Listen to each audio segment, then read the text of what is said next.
കട്ടപ്പന നഗരസഭാ പരിധിയിലെ റോഡുകൾ സഞ്ചാരയോഗ്യമാകാത്ത ഭരണസമിതിയുടെ അനാസ്ഥയ്ക്കെതിരെ ഡിവൈഎഫ്ഐയുടെ നേതൃത്വത്തിൽ നഗരസഭാ ഓഫീസ് പടിക്കലേക്ക് മാർച്ച് നടത്തി.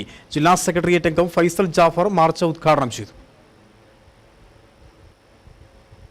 പ്രതിദിനം 10,000-കണക്കിന് ആളുകളെത്തുന്ന നഗരത്തിലെ ഭൂരിഭാഗം റോഡുകളും സഞ്ചാരയോഗ്യമല്ല.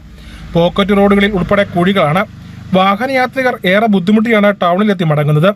റോഡുകളുടെ ശോച്യാവസ്ഥയെ തുടർന്ന് ആളുകൾ ടൗണിലെത്താൻ താല്പര്യം കാട്ടുന്നുമില്ല. ഇത് വ്യാപാര മേഖലയും ബാധിക്കും. മഴ പെയ്യുമ്പോൾ തന്നെ കട്ടപ്പന പുതിയ ബസ് സ്റ്റാൻഡ് വെള്ളത്തിലാകും. കാൽനട യാത്രക്കാരും ദുരിതത്തിലാണ്.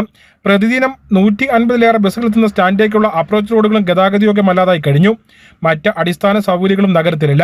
ഭരണസമിതിയുടെ തലതിരിഞ്ഞ ഈ നയങ്ങൾക്കെതിരെയാണ് ഡിവൈഎഫ്ഐ ഈസ്റ്റ് മേഖലാ കമ്മിറ്റിയുടെ നേതൃത്വത്തിൽ മാർച്ചും ധർണയും നടത്തിയത്. കളിയാക്കിയ ആളുകൾ തന്നെയാണ് ഇപ്പോൾ ഈ കുഴി രൂപീകരിക്കുന്നതിന് മുൻപന്തിയിലുള്ളത്. ഒരു വിധത്തിലുള്ള മെയിൻ്റെനൻസ് പ്രവർത്തനങ്ങൾ നടത്താതെ നഗരത്തിലെ മുഴുവൻ പോക്കറ്റ് റോഡുകളും നിങ്ങൾക്കെല്ലാം അറിയാം. നിങ്ങളുടെ എല്ലാം വീടുകളുടെ മുമ്പിലേക്ക് ഇറങ്ങിക്കഴിഞ്ഞാൽ പ്രാദേശികമായി വരുന്ന റോഡുകളിലേക്ക് നോക്കിക്കഴിഞ്ഞാൽ അറിയാം, കൃത്യമായിട്ടും 1-2 കുഴികൾ നിങ്ങളുടെ ഓരോ ആളുകളുടെയും വീടിന്റെ മുമ്പിലുണ്ടായിരിക്കും. നിരവധിയായിട്ടുള്ള കാലങ്ങൾ കഴിഞ്ഞു വരുമ്പോൾ ഈ ഭരണസമിതി യോഗത്തിൽ എം ശിവകുമാർ അധ്യക്ഷനായിരുന്നു. Block president Joby Abraham, Niyas Abu, Freddy Mathew, Animon Raju, M Jithu തുടങ്ങിയവർ സംസാരിച്ചു. News bureau, Kattappana.